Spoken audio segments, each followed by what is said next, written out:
Hello friend, मैं कुसुम राय। मैं अपने यूट्यूब चैनल पर आप सभी का स्वागत करती हूँ। दोस्तों, मैं एक होली गीत सुनाने जा रही हूँ। अगर आप लोग को अच्छा लगे तो लाइक सब्सक्राइब करना। हम लिया दरोरी पिया, हम खेलब देवर संग होली। हम के लिया दरोरी पिया, हम खेलब देवर संग होली।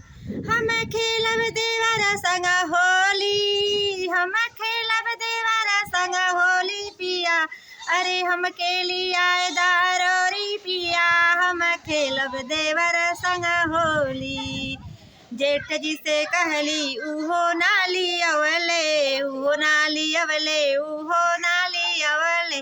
तू तो लिया दे बचोरी, तू तो लिया दे बचोरी पिया। हम खेलब देवर संग होली, हम के लिया दारोरी पिया। हम खेलब देवर संग होली।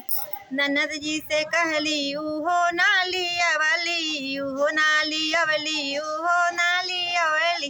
तू तो लिया दे बचोरी, तू तो लिया दे बचोरी पिया। हम खेलब देवर संग होली।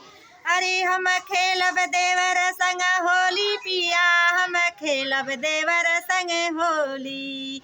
अरे हम के लिया दारोरी पिया, हम खेलब देवर संग होली।